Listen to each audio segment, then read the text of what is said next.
Shalom.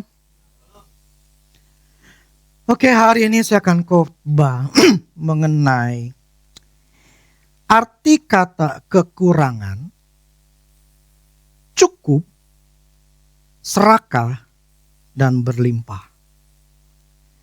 Saya tuh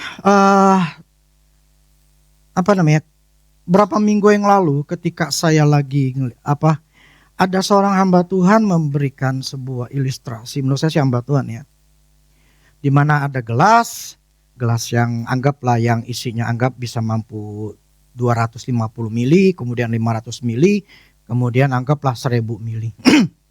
dituangin.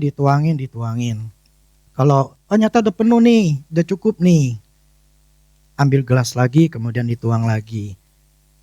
Oh ternyata udah mulai penuh, gitu, cukup, diganti lagi ke yang gelas lebih besar. Kemudian ada satu gelas yang diisi itu sampai meluber. Nah, waktu saya melihat itu, kemudian saya jadi muncul dalam pikiran saya. Dikatakan kenapa gelas itu berganti-ganti? Karena kekurangan. Merasa kurang, ganti-ganti. Kemudian saya ingat Ibrani 13 ayat 5. Saya coba cari firmannya. Ibrani 13 ayat 5. Firmannya katakan gini. Janganlah kamu menjadi hamba uang. Dan cukupkanlah dirimu dengan apa yang ada padamu.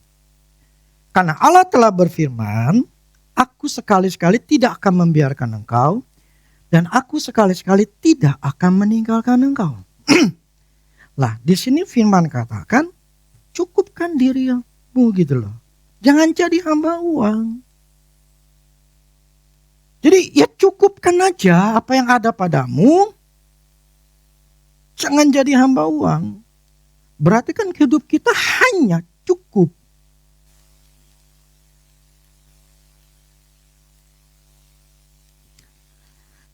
Kemudian ada ayat firman Tuhan lagi.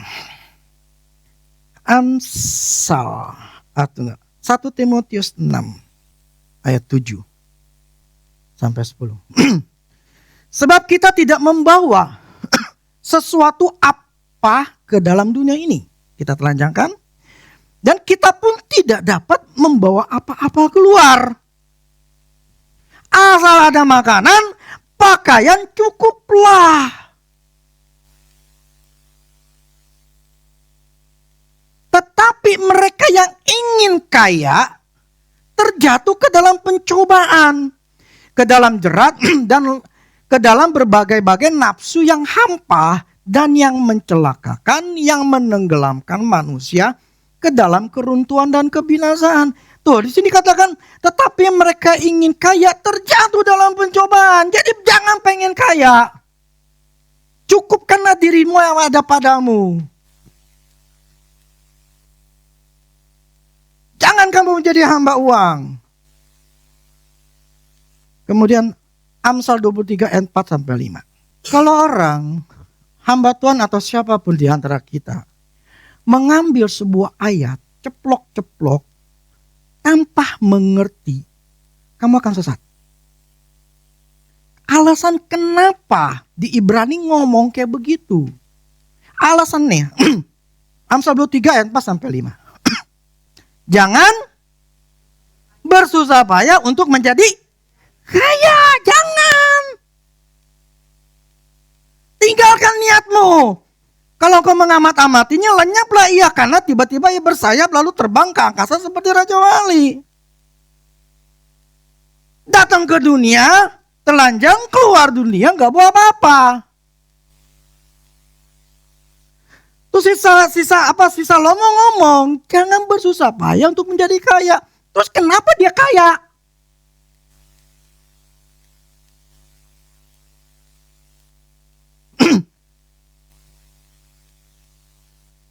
Kenapa dia kaya? Tapi ditulis jangan bersusah payah untuk jadi kaya. Nah, orang-orang yang tidak kaya apapun, tidak mau kaya atau merasa ini, tuh firman yang ngomong kayak begitu. Jadi jangan kita bersusah payah atau ingin jadi kaya. Tuh lihat tuh, firman-Nya ngomong kayak begitu.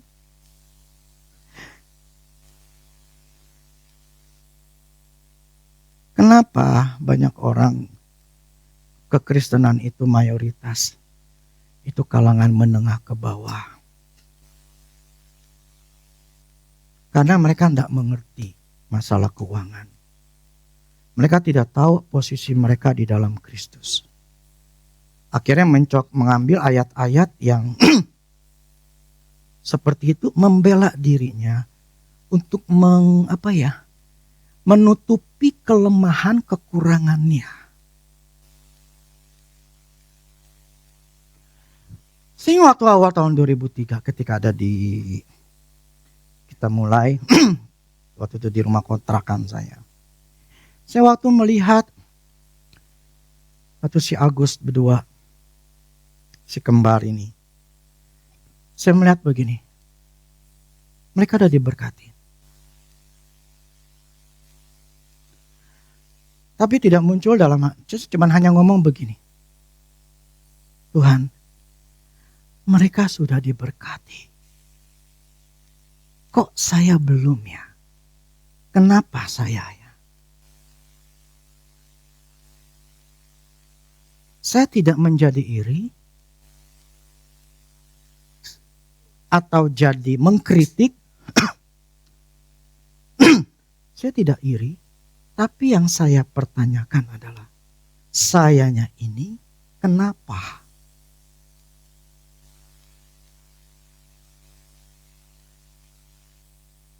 Nangka enggak? Kalau kita melihat orang lain saja, tapi kita tidak melihat diri kita, kemudian kita mau memperbaiki diri kita.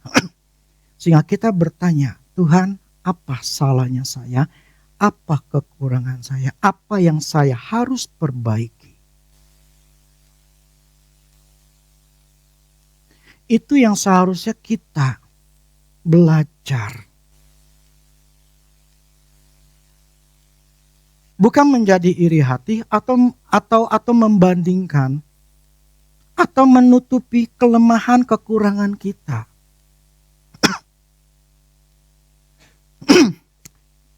Ini saya dapat, jadi gini, waktu kemarin saya ke Cina, ada satu lagi yang ketika saya lagi baca Amsal, ingat gak dulu saya pernah ngomong, istri jelek, suami jelek. Mana ingat?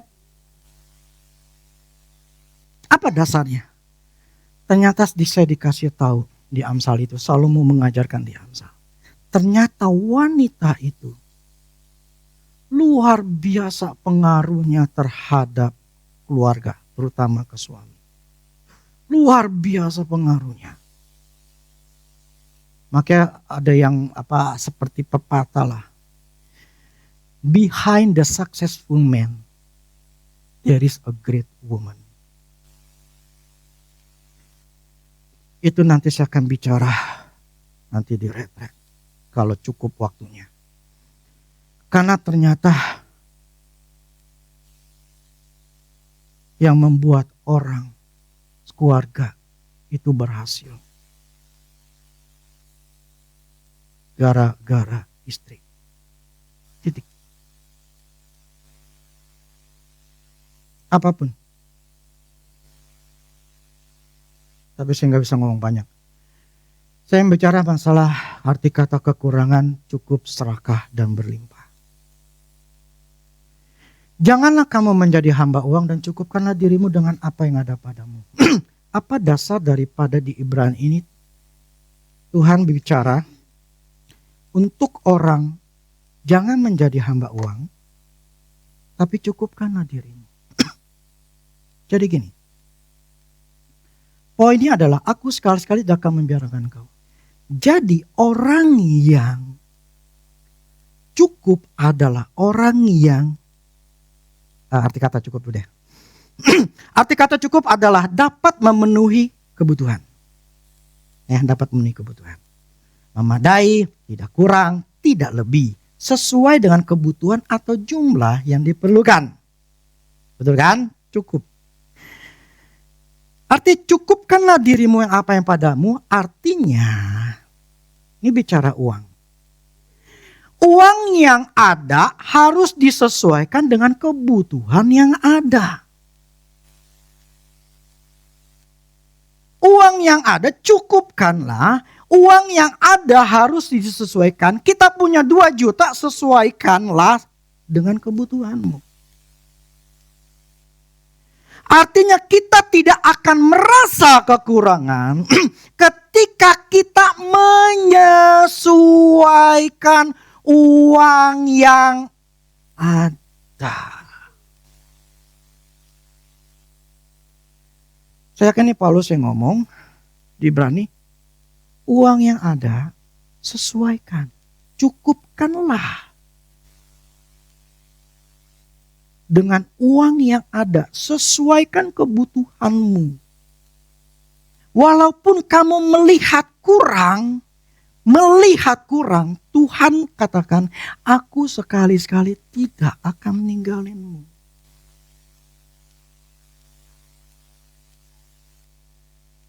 Terus kenapa dikatakan jangan jadi hamba uang? Itu dari kata kekurangan.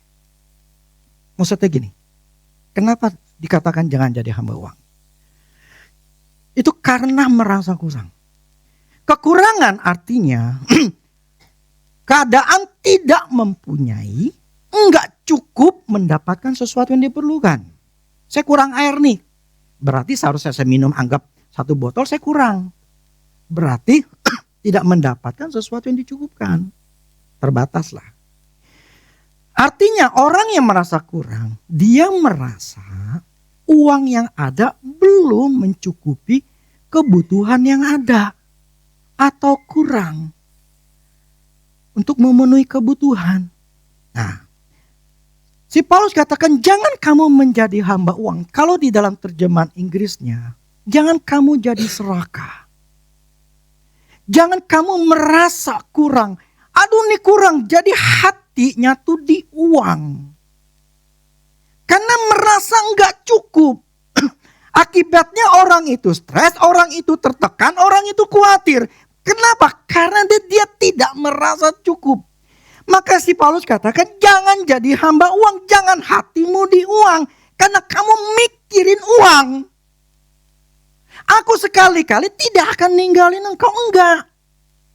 Jadi cukupkan, kamu punya uang 2 juta, cukupkan, sesuaikan. Nanti bagaimana selanjutnya? Aku di sekali-sekali tidak akan ninggalinmu. Aku akan berikan. Prinsipnya jangan hatimu di uang, jadi hamba uang, mikirin uang. Itu latar belakang, itu pengertiannya gitu loh. Bahwa Tuhan mau kita cukupkan apa yang ada, sesuaikan dengan apa yang ada. Jangan jadi hamba uang, hatinya uang karena mikirin uang.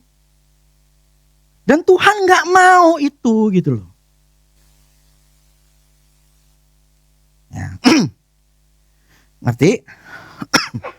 Nanti kamu mesti dengerin lagi. Nah, orang yang merasa kurang, dia merasa uang yang ada itu gak cukup untuk memenuhi kebutuhan yang ada. Nah, oke, saya masuk kata arti serakah dulu deh.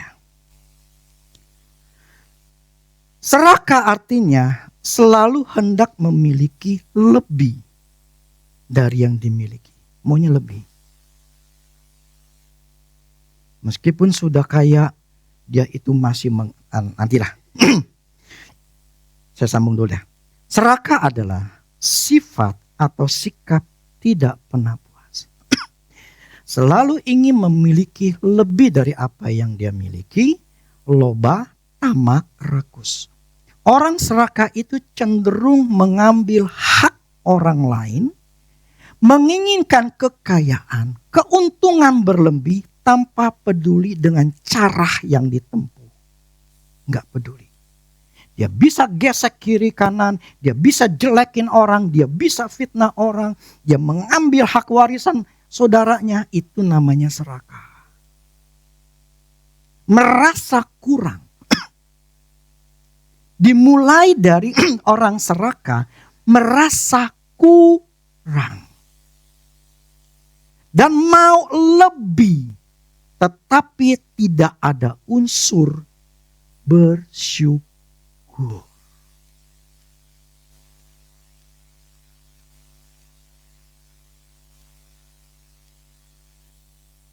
Enggak. Jadi orang serakah adalah orang yang enggak puas. Tidak ada ucapan syukur, dia pengen lebih. Tapi karena hatinya di uang, dia akan mencoba dengan berbagai macam cara untuk bisa memperoleh uang.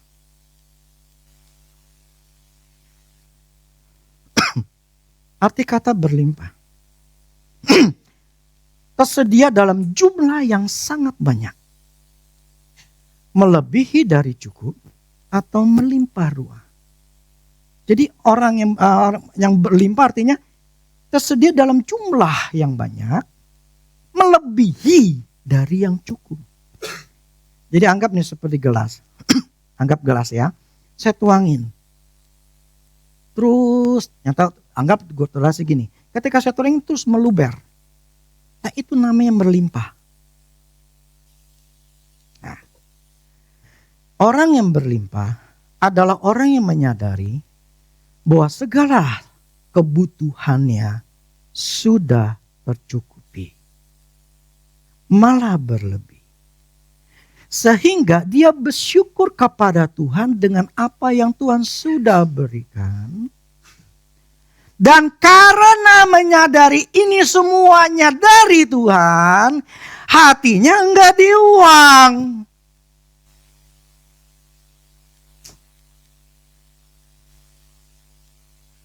Prinsipnya kalau orang serakah, hatinya di uang. Tidak ada ucapan syukur. Tetapi orang yang berlimpah ada ucapan syukur berlebih sehingga dia mengatakan semuanya ini adalah dari Tuhan. Sehingga dia akan memberikan dirinya untuk Tuhan pakai. Dia akan memberi kepada Tuhan. Dia akan Tuhan suruh untuk menolong orang lain. Atau memberi orang lain, dia akan bersedia. Orang yang kekurangan selalu katakan enggak bisa, enggak cukup. Masa gua ngasih buat gua aja enggak cukup. Apalagi untuk itu cukup bersepuluhan, enggak bisa karena buat gua aja enggak cukup. Jadi orang yang kekurangan selalu merasa kurang kalau yang ada ini sekarang ini enggak cukup. Tetapi orang yang cukup merasa terima kasih Tuhan. Saya cukup. Bahkan saya berlimpah.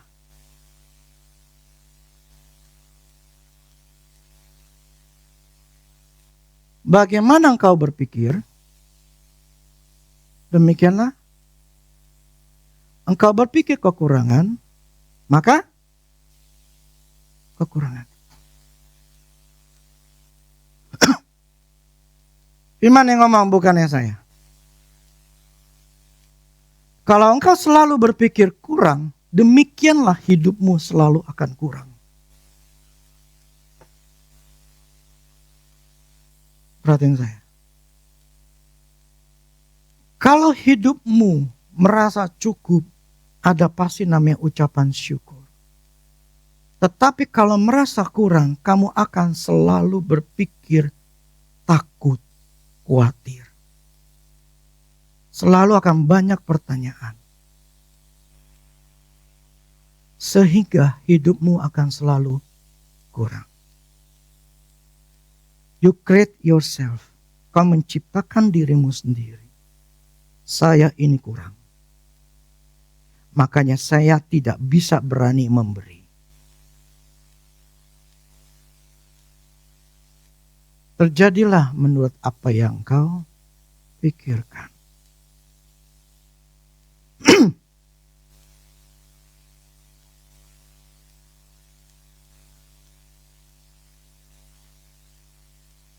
Jadi orang yang berlimpah adalah orang yang menyadari bahwa segala kebutuhannya sudah tercukupi, malah berlebih.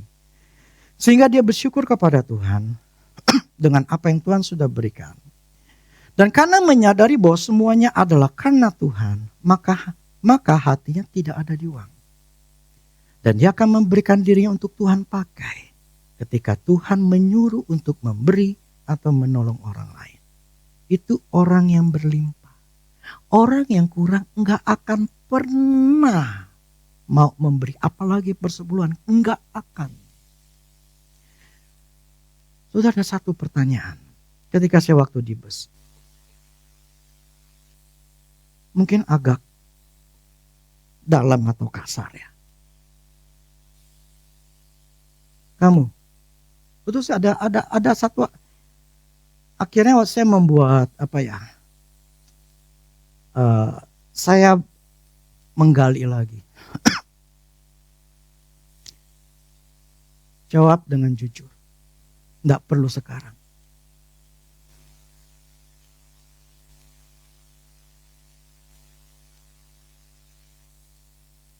Jawab di hati masing-masing dan kalian akan menjawabnya nanti di rumah. Pertanyaan gini. Kamu yang tidak membayar persepuluhan, apakah engkau mengalami terobosan keuangan?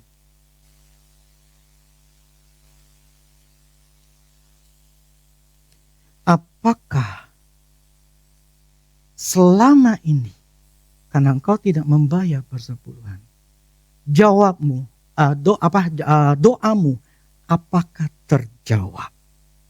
Apakah engkau berubah? Jawab. Itu pertanyaan yang muncul dan saya menyusun sebuah dasar-dasar ayatnya. Tapi saya tidak akan bahas. Jawab masing-masing. Selama ini hidupmu seperti apa ketika engkau tidak membayar persepuluhan? Titik. Saya tidak meminta kalian membayar persepuluhan di Mahanaim. Ketika saya baca komen-komen, banyak hamba-hamba Tuhan memanipulasi firman Tuhan. Tujuannya adalah, ada sampai hamba Tuhan itu ngomong ke ada orang tertentu gitu ya, supaya dia memberi kepada dia. Dan akhir orang itu susah. Karena saking percaya kepada hamba Tuhan itu dan hamba Tuhan itu memanipulasi, lu kasih gue ya, butuh ini gue. Ada yang seperti itu waktu saya baca, wow. Kalau saya mau bahas itu, kan itu cuma pertanyaan yang muncul aja dalam diri saya. Saya tidak, itu terserah kalian. Itu saya cuma hanya muncul sebuah pertanyaan. Jadi kalian jawab sendiri. Selama ini, apa hasilnya? Apa buahnya? Ketika engkau sampai sekarang tidak memberi.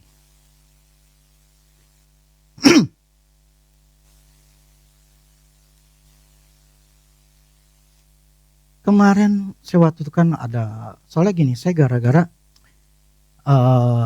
kan sekarang doa sama si Agus. Apa yang Tuhan ngomong gitu ya. Ada 4 kriteria, 4 syarat. Karena gini, waktu di alam rohnya itu terlihat Tuhan kasih perlihatkan. Kalau kamu masih ingat mungkin tahun lalu apa 2024 ya. Dimana dulu saya pernah katakan ada di antara kamu pohonnya sudah ada buahnya. Tapi gak bisa ngambil. Pada pohonnya, pohon nama saya itu semua sama. Tingginya sama. Tapi kamu gak bisa ngambil tuh pohon, buahnya. Gak bisa ngambil. Jadi loncat-loncat tapi gak bisa ngambil. Aneh. Kalau di alam roh itu saya ngambil aja. Ngambil. Enggak tinggi. Saya kan semampai gitu kan. Nah. Saya yang cuma ngambil. Nah, di situ ada 4 syarat yang Tuhan singkapkan. Cuman itu panjang. Dan prinsipnya adalah, saya ingin bicara masalah uang. Karena dari beberapa bulan ini saya bicara uang.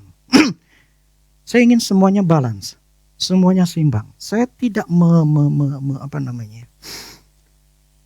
yang ujung-ujungnya tuh duit. Gitu loh. Untuk kalian tuh memberi. Enggak.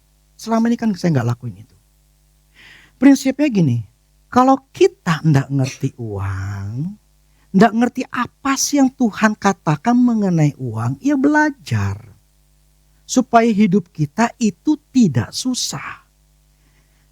Banyak pendeta enggak berani ngomong beginian, karena memang takut dan enggak punya pengertian bahwa ternyata ada perbedaannya. Ini yang membuat banyak orang Kristen itu tidak diangkat, dibangkitkan untuk ngerti firman supaya mereka tuh bisa maju, untuk makin kaya, untuk bisa dipakai oleh Tuhan.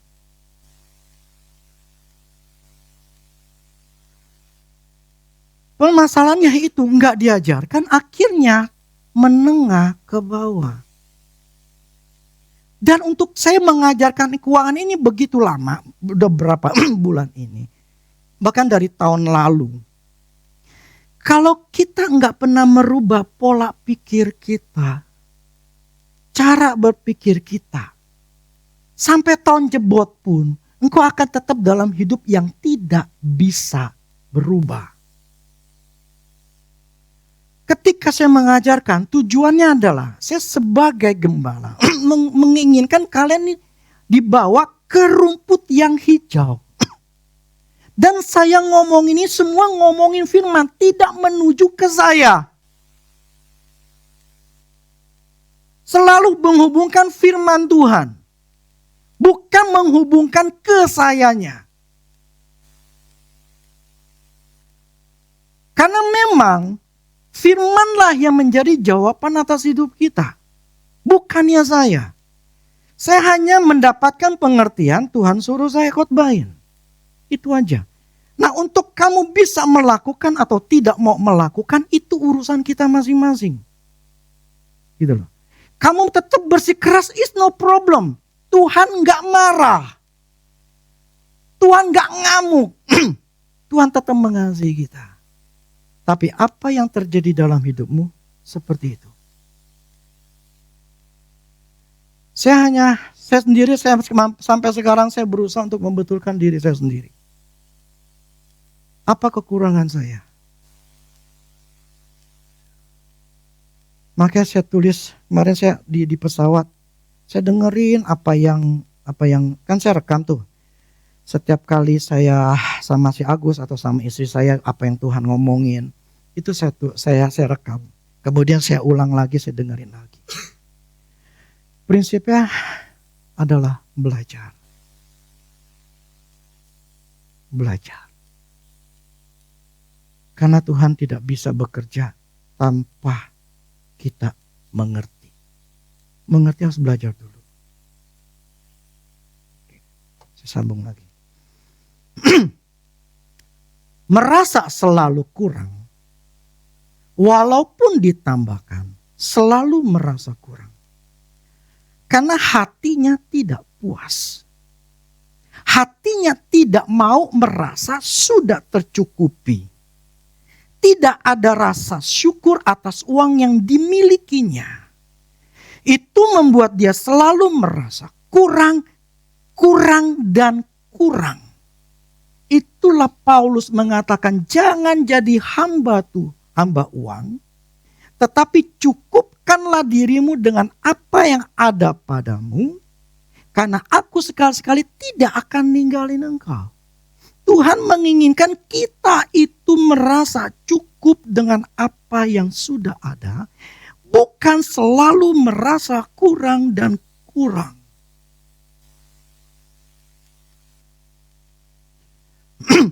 Ketika kita merasa cukup, maka ketika ada uang lebih,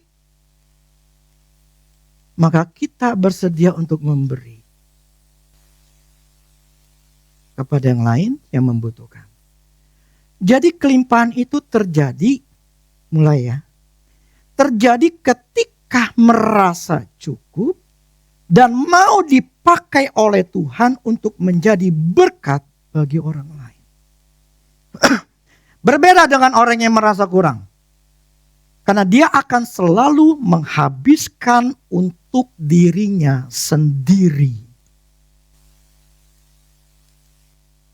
Tidak merasa puas.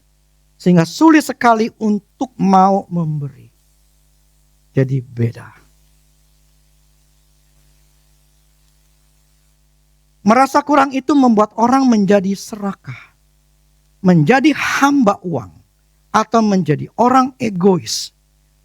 Mementingkan diri sendiri. Orang itu sulit untuk diberkati Tuhan. Karena dia tidak mudah dipakai oleh Tuhan atau dikasih tahu sama Tuhan atau diperintahkan oleh Tuhan untuk memberi. Gak bisa. Tidak setia dalam perkara kecil, artinya ketika diberi uang, tetap setia. Ketika diberkati, tetap setia. Untuk memberi, untuk melayani Tuhan, ketika hati yang digerakkan untuk memberi.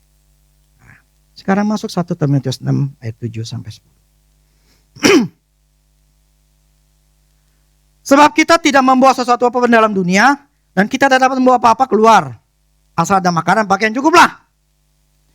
Tetapi mereka ingin kaya terjatuh dalam pencobaan. Ke dalam jerat, ke dalam berbagai-bagai nafsu yang hampa, yang mencelakakan, yang menenggelamkan manusia ke dalam keruntuhan dan kebinasaan. Karena akar segala kejahatan ialah cinta uang.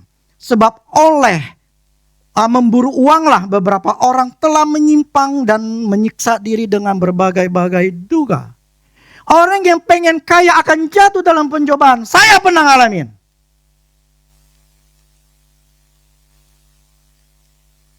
Jatuh dalam masalah.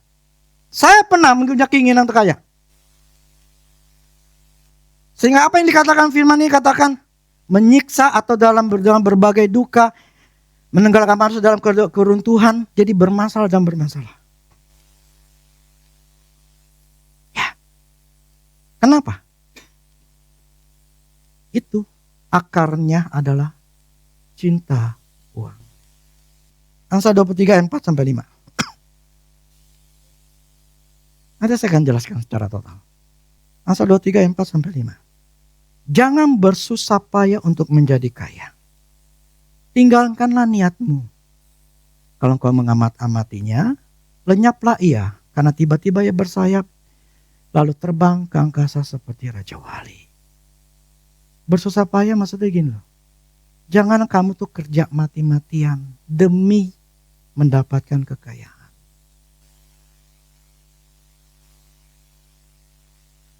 Terjemahan TSI-nya coba dah. Jangan bekerja mati-matian demi mendapat kekayaan. Bekerjalah dengan bijak, yakni tahu kapan kau harus berhenti. Untuk apa mengejar kekayaan yang fana? Karena kekayaan bisa lenyap dalam sekejap. Bagi Raja Wali yang memerintahkan soal itu terbang menghilang ke angkasa. Pertanyaannya, kenapa Salomo ngomong gini? Jangan nyeplok aja satu ayat, kemudian kita cuma hanya membaca, tapi tidak tahu apa maksudnya. Kalau firman kan jangan susah payah, udah kita nggak usah susah payah. Untuk jadi kaya nggak perlu kita jadi kaya. Lah pertanyaan Salomo kaya kok. Dia ngomong berarti bertolak belakang dong. Dia ngomong jangan bersusah payah jadi kaya. Tapi dia sendirinya kaya. Gimana? Mulutnya sendiri apa? Dalam mulutnya sendiri.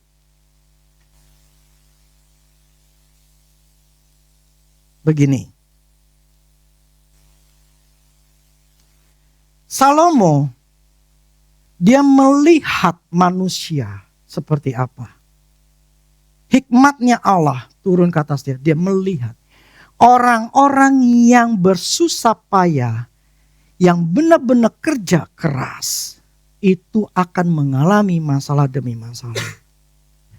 Karena pengen kaya, dia akhirnya bisa nipu sini, bisa korupsi sini, dia ngelakuin ini. Yang prinsipnya pengen jadi kaya. Dan akhirnya manusia itu bermasalah. Loh, kalau begitu kita harus bagaimana? Salomo kaya karena siapa? Tuhan yang memberikan kekayaan. Firman yang mengatakan itu. Tuhan memberikan kekayaan yang berlimpah di mana tidak ada seorang pun raja sebelum atau sesudah dia yang kaya seperti dia. Jadi kalau kita mengandalkan diri sendiri, firman katakan jangan mau jadi kaya. Sehingga kau akan jatuh dalam bermasalah. Tapi kalau engkau mengandalkan Tuhan, Allah yang menginginkan kekayaan dalam dirimu, Allah akan mencurahkan kekayaan itu. Karena hatimu adalah hati yang berlimpah, bukan hati yang serakah. Hati yang serakah akan selalu melihat ke dirinya sendiri. Hati yang berlimpah adalah melihat Tuhan yang memberkati, yang mencurahkan berkatnya, dan saya merasa cukup. Karena saya cukup, saya bisa memberi. Kalau saya merasa kurang, saya tidak akan pernah bisa memberi.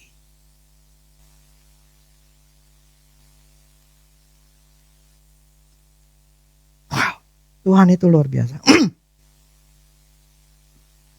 Matius 6 ayat 11 Matius 6 ayat 19 sampai 21. Tuhan itu luar biasa. Kalau ngajarin saya tuh memberikan pengertian. Semua tuh step by step. Sehingga semua tuh akan diperjelas. Jadi saya tidak khotbah tanpa firman. Semua ada firmannya. Matius 16 ayat 11 sampai 21. Janganlah kamu mengumpulkan harta di bumi. Di bumi ngengat dan karat merusakannya. Dan pencuri membongkar serta mencurinya. Tetapi kumpulkanlah bagimu harta di sorga. Di sorga ngengat dan karat tidak merusakkannya. Dan pencuri tidak membongkar serta mencurinya. Karena di mana hartamu berada, disitulah hatimu berada. Jangan ngumpulkan harta di bumi. Percuma kita bisa kaya di bumi, miskin di sorga. Hanya manusia biasa. Kenapa? Ketika di bumi kekayaannya hanya untuk dia, tidak ada namanya uang yang ditaruh di kerajaan surga. Tidak ada yang namanya persepuluhan ditaruh kepada surga. Tidak ada namanya uang yang untuk memberi. Karena setiap kita sedang memberi, saldo kita itu ada. Bertambah di kerajaan surga.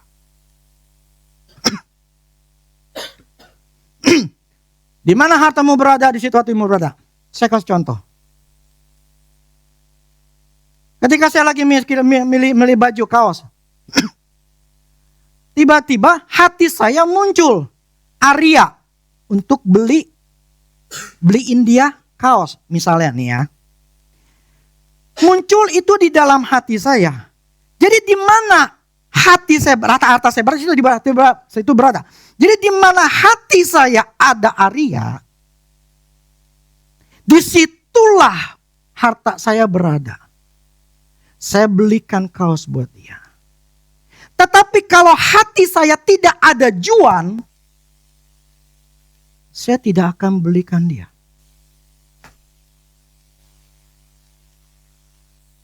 Nangkap? Di mana hati saya berada, harta saya berada. Di mana hartamu berada, situ juga hatimu berada. Di mana harta saya berada, itu dimulai dari hati. Kalau hati saya tidak ada orang tua saya, mertua saya, uang saya, itu di mertua saya. Tidak akan ada uang di mertua saya. Karena harta itu ada. Di mana saya memberi karena ditaruh di dalam diri saya, makanya saya memberi.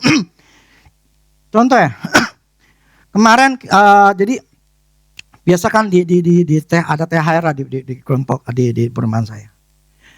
Hati saya cuma dulu sebelumnya ada satu teknisi keluar, bukan keluar ya, dipecat. Padahal itu nggak bisa dipakai, cuman otaknya mesti efisien. Akhirnya dikeluarin. Nah, hati saya ngelihat dia, jadi namanya Ucok. Ucok itu ada di hati saya. Akhirnya karena Ucok ada di hati saya, uang saya ke Ucok. Jadi di mana hartamu berada, disitulah hatimu berada. Jadi kalau hatimu tidak ada mertuamu untuk memberi uang, kamu tidak akan memberi. Kalau hatimu nggak ada di Mahanaim, kamu tidak akan memberi di Mahanaim.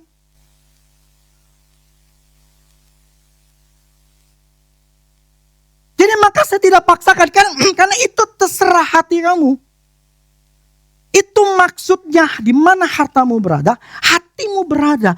Jadi kalau hartamu itu ada di dalam dirimu, maka tidak ada tuh uang ke istrimu, ke anakmu. Enggak ada. Ke orang tuamu, ke saudaramu, enggak ada. Apalagi terutama ke istri. Enggak dikasih tuh namanya bulanan. Suruh dia cari duit sendiri, padahal dia punya duit sendiri. Kenapa? Karena hatinya enggak ada di istri dan anaknya. Enggak ada. Makanya uangnya enggak ada. Anggap gak? Kalau hatimu enggak ada uang, kenapa? Karena uangmu itu ditaruh ke Tuhan. Di mana ngengat tidak bisa makan istilahnya. Jadi hati kita tergantung uang itu atau Tuhan. Makanya 5 aspek. Terakhir itu adalah uang. Uang ini balik lagi ke nomor 1. Pertama, uang itu harus diberikan kepada Tuhan. Kedua, baru keluarga, kesehatan, pekerjaan, begitu mengulang. Jadi 5 aspek itu kita dapat uang menuju kepada Tuhan yang nomor 1. Kalau hatimu nggak ada Tuhan, kamu nggak bakal naruh ke Tuhan. Nggak bakal. Kenapa? Karena hatinya di uang. Firman yang ngomong, di mana hartamu berada, di mana uangmu berada, disitulah hatimu ada.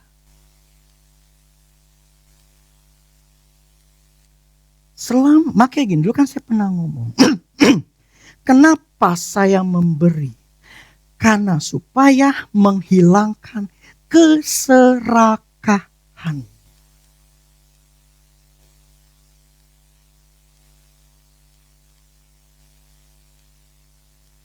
Keserakahan, semua manusia pasti ada. Rasa kurang, semua manusia pasti ada. Cuma persentasenya kuat atau kecil. Kalau kita tidak suka memberi, maka keserakahan itulah yang menguasai dirimu. Rasa kurang itulah yang menguasai dirimu. Hatimu penuh dengan uang, rasa kurang. Suka atau tidak suka, demikianlah firman Tuhan. Kalau hatimu penuh dengan uang, kamu pasti akan mengumpulkan uang buat diri sendiri. Apakah memang Tuhan menginginkan kelimpahan? Saya sudah bahas berminggu-minggu lalu. Tetapi saya akan kasih tahu. Dari cukup berlimpah ternyata ada dasar firman-Nya. Tapi satu dulu. Amsal 11 ayat 24. Luar biasa Tuhan. Ada yang menyebar harta tetapi bertambah kaya. Ada yang menghemat secara luar biasa, artinya pelit, namun selalu berkekurangan. Inilah kenapa orang nyebar harta. Kalau dalam terjemahan Inggrisnya itu orang generosity, orang yang murah hati. Made him rich. Jadi yang membuat orang itu berlimpah karena jati dirinya. Karena dia mandang dirinya apa? Dia mandang dirinya kurang, demikianlah dia kurang. Orang generosity, orang yang murah hati adalah orang yang melihat dirinya, gue banyak duit. Gue pengen nolong orang lain. Gue pengen memberi. Makanya murah hati. Nah, orang yang murah hati itulah bertambah kaya. Kalau dalam terjemahan itu dibuat kaya. Jalan orang mau kaya. Tadi kan jangan ingin kekayaan kan. Itu karena mereka adalah ke diri sendiri. Tetapi Tuhan katakan, kenapa si Salomo tetap kaya? Karena memang Tuhan yang memberikan kekayaan. Yang kedua adalah karena ketika seseorang diberikan kekayaan, dia memberi juga. Bukan seperti laut mati.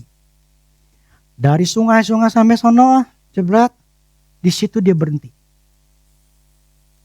Sehingga airnya asin, setengah mati.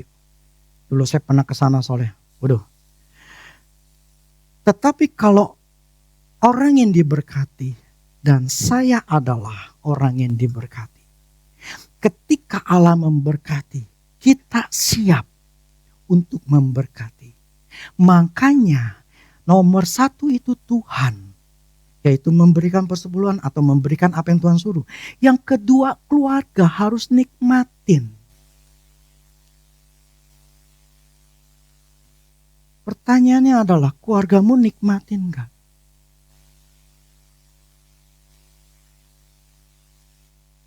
Apa selama ini dicukupi apa enggak? Uang belanja dicukupin kah untuk istri? Anak-anak baju segala macam diberi enggak? Jadi uang itu lari pertama, kedua keluarga yang harus nikmatin.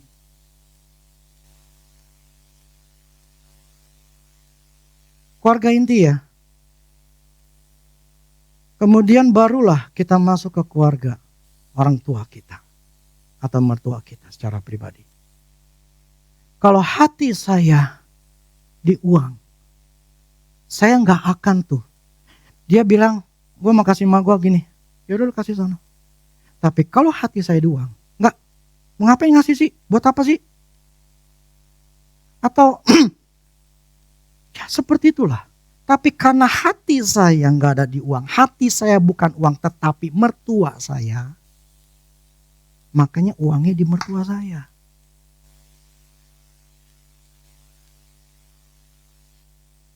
Selama hatimu gak ada orang itu, kamu tidak akan memberi.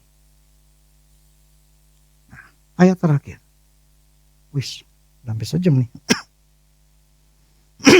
Nih yang terakhir. 2 Korintus 9 ayat 6 dan sampai 8. Camkanlah ini, orang yang menabur sedikit akan menuai sedikit juga. Dan orang yang menabur banyak akan menuai banyak juga. Ini kok Paulus ngomongnya investasi dong nih. Nabur dikit, nuai dikit. Nabur banyak, nuai banyak. Itu logika. Nah, kita nanam 5 pohon, ya dapatnya 5 pohon buahnya.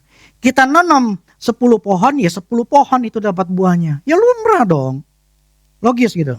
Terus, hendaklah masing-masing memberikan menurut kelelaan hatinya.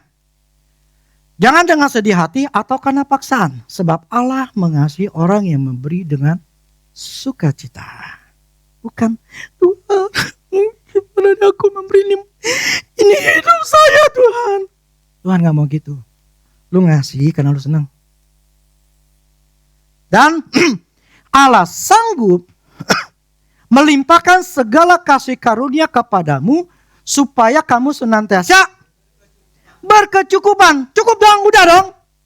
di dalam segala sesuatu dan malah mau ngapain berkelebihan di Paulus ngomong? Buat apa ngomong berkelebihan? Cukup tidak cukup. Nanti jadi hamba uang lagi.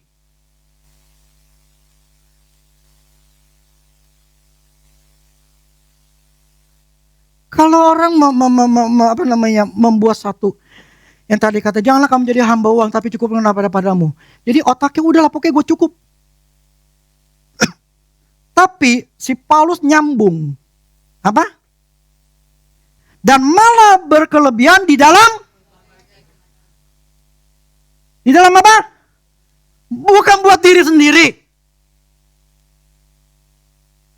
Di sini malah berkelebihan di dalam berbagai, jadi banyak macam kebajikan, jadi kebaikan demi kebaikan. Bukan untuk dirinya sendiri. Jadi kita diberkati untuk memberkati. Dan Tuhan ingin kita nggak cuma cukup, tapi berlebihan. Kenapa? Karena Tuhan mau pakai, gue pengen pakai lu untuk bisa menolong dengan kebajikan orang lain. Nah, orang yang merasa kurang, orang serakah, tidak akan pernah bisa dipakai oleh Tuhan. Makanya orang yang mau dipakai sama Tuhan, orang yang mau kaya adalah orang yang mau dipakai sama Tuhan. Kelimpahan itu akan terjadi. Kelimpahan kekayaan tidak akan diberikan kepada orang yang hatinya di uang. Orang yang hati uang akan mikirin uang. Dia akan bekerja keras seperti Samson katakan. Dia akan bekerja mati-matian. Dia harus lakukan ini, lakukan ini. Kenapa? Saya diingetin lagi. Waktu di pesawat juga, saya diingetin lagi nih. Tuhan ketika itu dicobai di padang gurun. Dia ngomong gini. Manusia tidak hanya hidup dari roti saja. Tetapi melainkan dari firman yang keluar dari mulutnya. Tuhan ngomong jadi gini. Kamu lihat. Satu secara duniawi, fisik, perut kita kan, lapar kan. Yang kedua ada firman. Tuhan ngomong gini. Itu terjadi dalam dunia. Satu sisi kerja keras, bisa. Tapi kau harus berkorban. Ngorbanin waktu, anak, segala macam. Bisa. Manusia tidak hidup dari roti saja. Memang. Kita butuh roti. Kita makan dari roti saja. Bisa. Kerja keras. Yang kedua, tetapi dari firman. Artinya apa? Kekayaan bisa melalui dunia dengan kerja kerasmu. Atau melalui Tuhan. Firman Tuhan katakan, berkat Tuhanlah.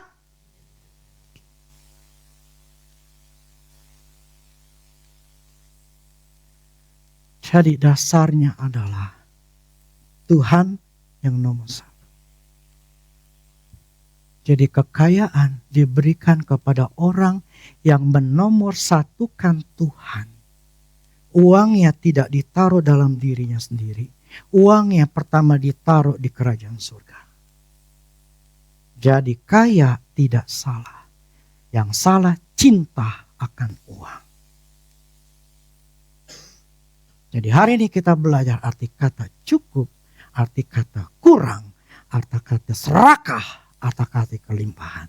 Supaya kamu ngerti kekayaan itu seperti apa di mata Tuhan. Saya tidak mengajarkan untuk kalian mikirnya duit. Justru kalau mikirin duit, hilang duit. Tidak boleh mikirin duit. Yang harus dilakukan belajar firman. Ketika kita belajar firman, terbentuklah di hati pikiran kita dasar kepercayaan kita tentang uang akan Tuhan. Ketika itu tertanam dalam diri sendiri, di alam rohnya, kalian melakukan hal itu, kalian akan ngambil itu buah. Kamu terima. Itu buah bukan cuma uang aja. Semua 5 aspek hidup. Kamu butuh apa? Tinggal ngambil. Kenapa? Karena hatimu sudah punya iman. Kenapa? Karena kamu belajar firman Tuhan.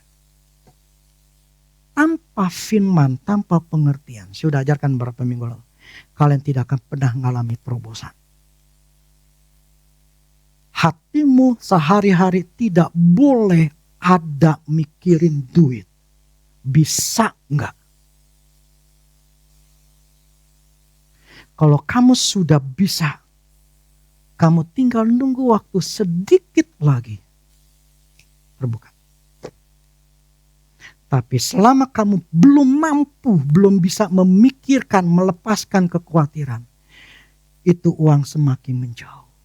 Semakin kau menuntut, menangis, berteriak, semakin jauh itu.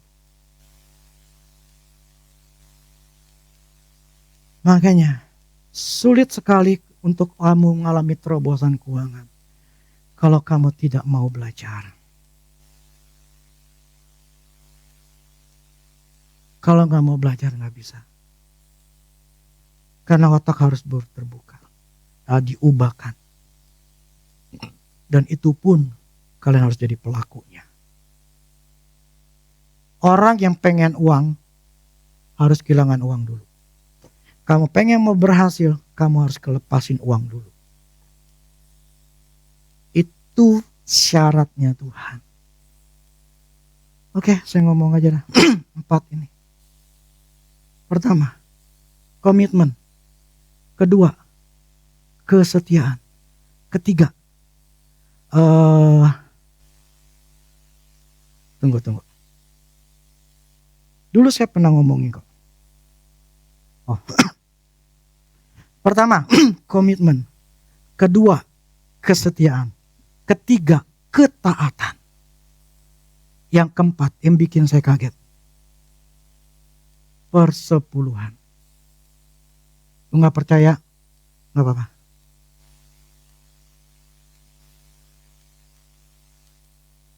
Baru orang itu bisa mendapatkan buahnya. Baru engkau akan mendapatkan terobosan. Baru engkau akan mendapatkan apa yang kau doakan selama ini. Maka tadi satu pertanyaan sama saya. Selama ini kamu memberi, dapat gak jawaban doamu?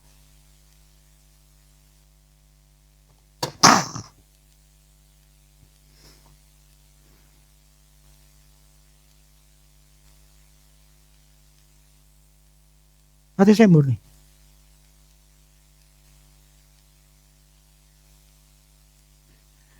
Tergantung kalian yang memutuskannya.